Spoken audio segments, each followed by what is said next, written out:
எல்லாருக்கும் வணக்கம். இன்று தமிழ் திரையுலகின் ஒரு மிகப்பெரிய ஆளுமையான டைரக்டர் பாரதி ராஜா அவர்கள் மறைந்து விட்டார்கள் என்ற செய்தி விடிய காத்தால கிடைக்கும் போது ரொம்ப அதிர்ச்சியாக இருந்தது. எனக்கும் திரு பாரதி ராஜாவுக்கும் 16 வயதில் படம் முடிஞ்சதுலேருந்து பழக்கம். அந்த சினிமாவுக்கு ரேடியோ ப்ரோக்ராம் நான் தான் ரேடியோ விளம்பரம் பண்ணினேன். அதன் பிறகு வறுமையின் நிறம் சிவப்பு படத்தில் நான் ஹீரோவாக இன்ட்ரடியூஸ் ஆகும்போது எங்கள் ஷூட்டிங் நடக்கும் விஜயா கார்டன் எதிர்த்தாப்பில் அங்கே நிழல்கள் ஷூட்டிங் நடக்கும். கிட்டத்தட்ட ரெண்டும் ஒரே மாதிரியான கதை, வேலையில்லாத பட்டதாரிகளுடைய விஷயம். அது அந்த படம் முடிஞ்சு வறுமை நிறம் சிவப்பும் நிழல்களும் ஒரே நாள் ரிலீஸ் ஆகுது. நான் அந்த நான் என்னுடைய படத்தை 2-3 தியேட்டரில் பார்த்துட்டு அடுத்த நாள் காலையில் நிழல்கள் படத்தையும் பார்த்துட்டு டைரக்டர் பாரதி ராஜாவை பார்த்து அந்த படத்தை பற்றி நான் பாசிட்டிவான விஷயங்கள் எல்லாத்தையும் சொல்லி, சார் வறுமை நிறம் சிவப்பில் வேலையே கிடைக்கலனா கூட படித்தா கூட நம்ம சலூன் வச்சு படைச்சிக்கலாம் அப்படின்ட்டு ஒரு பாசிட்டிவான விஷயம். உங்களதுல வேலை கிடைக்காதனால வாழ்க்கையில தூத்து போறாங்கிற மாதிரி அப்படின்னு சொல்லி பாக்கி விஷயங்கள்லாம் சொன்னேன். அப்போ சொல்ற, என்னையா நீ அந்த படத்தை நடிச்சுட்டு இங்கே பாராட்டிட்டு இருக்க அப்படின்னு. சார் சினிமா தானே சார், எல்லா தேட்டர்லையும் வருது, அந்த படத்தையும் பார்க்கணும் இந்த படத்தையும் பார்க்கணும், என் படத்தை மற்றவங்க தான் பார்க்கணும், நானே பார்த்து சந்தோஷப்பட முடியுமா அப்படின்னு. வித்தியாசமா இருக்கே, நீ முதல் படம் தான், அடுத்தது என்னன்னு இல்லையா, அதெல்லாம் வரும் சார், வந்தால் வரப்போகுது இல்லை அப்படின்னு தான் நான் சொல்லிட்டு இருக்கேன். அதுலேருந்து நல்ல பழக்கம்.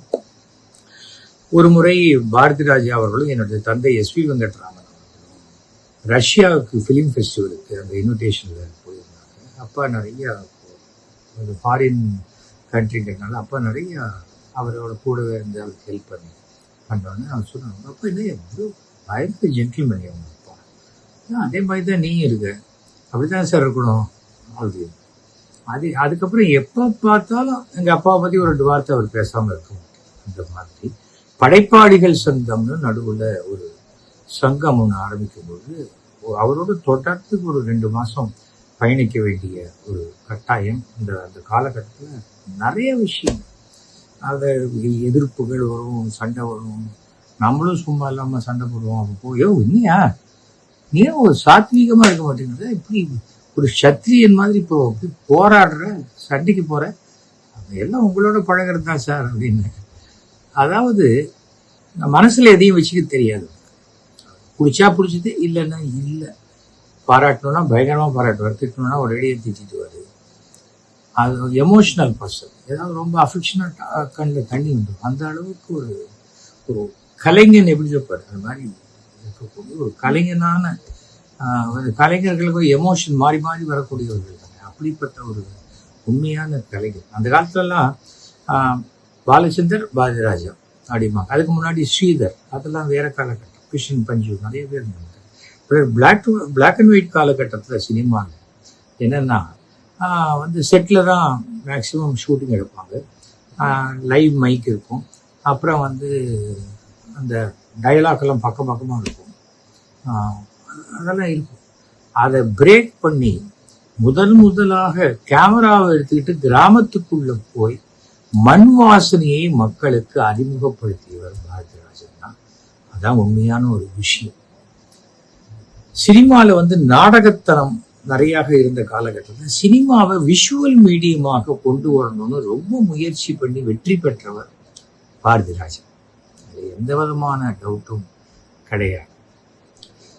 சிவாஜி நடிக்காத ரோலே கிடையாது. ஆனால் அவருக்கும் ஒரு யதார்த்தமான ஒரு முதியவர் வேஷத்தை கொடுத்து அந்த முதியவருக்கு ஒரு காதல் வந்தா எப்படி இருக்கும் காமிச்சார். படம் எக்ஸ்ட்ராடனரி. அந்த சிவாஜிக்கும் மிகப்பெரிய ஒரு பெருமையான படம், பாரதி ராஜாவுக்கும் பெருமையான படம். அவருடைய வேதம் புரிது. அது சரி, கிராமம் தான் எடுப்பான்னு பார்த்தா இந்த பக்கம் சிகப்பு ரோஜாக்கள், அது ஒரு இன்னொரு அந்த பில்டிங் பேரே சிவப்பு ரோஜாக்கள் வீடுன்னு ஆயிடுச்சு.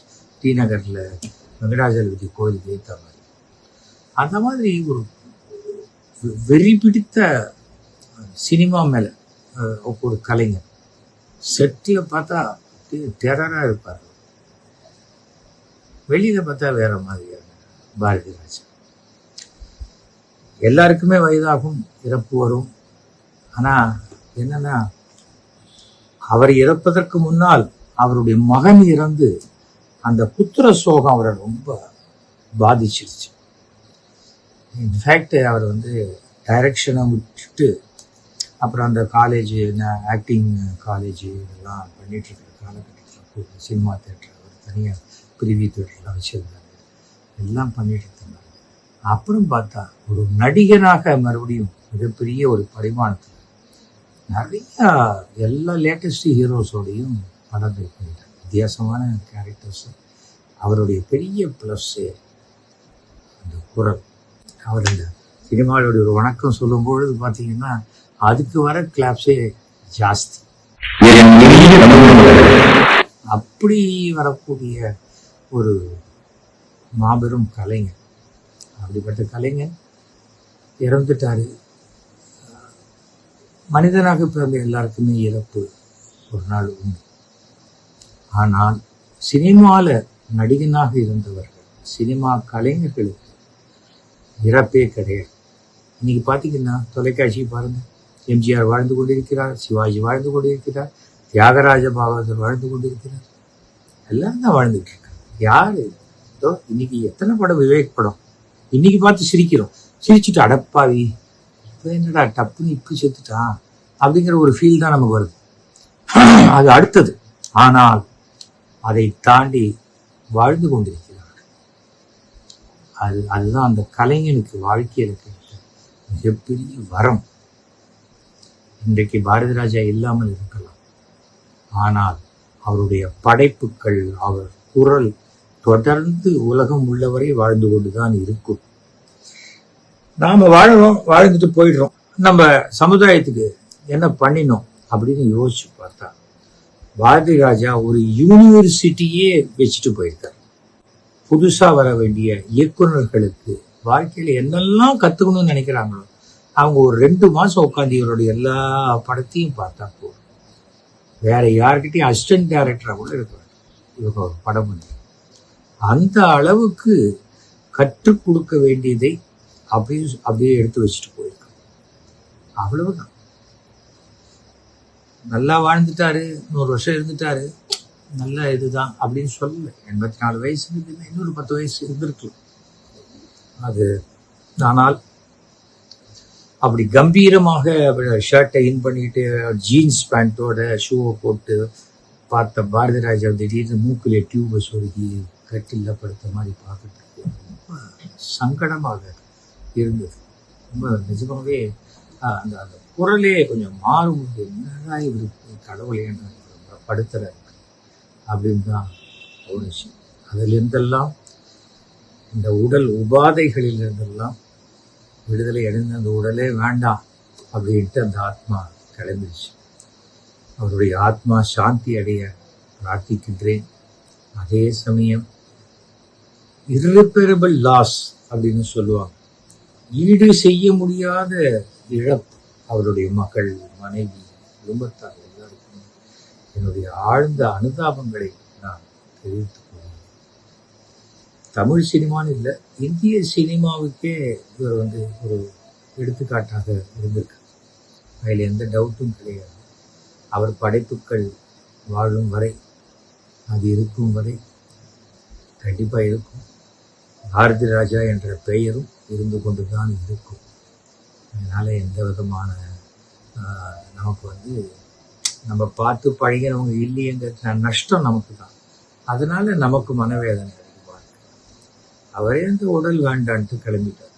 எங்கே போனால் அந்த ஆத்மா சாந்தி அடைய வேண்டும் என்று பிரார்த்திக்கிறேன். அவருக்கு மறுபிறவின்னு ஒன்று இருந்ததுன்னா மறுபடியும் உலகத்தில் ஏதாவது ஒரு இடத்துல திருப்பி ஒரு டைரக்டராக தான் அவர் பிறப்பார், இல்லை நடிகராக.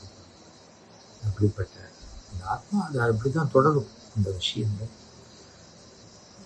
அந்த ஆத்மா சாந்தி அடைய மீண்டும் மீண்டும் பிரார்த்திக்கிறேன். என்னுடைய நமஸ்காரங்களை நான்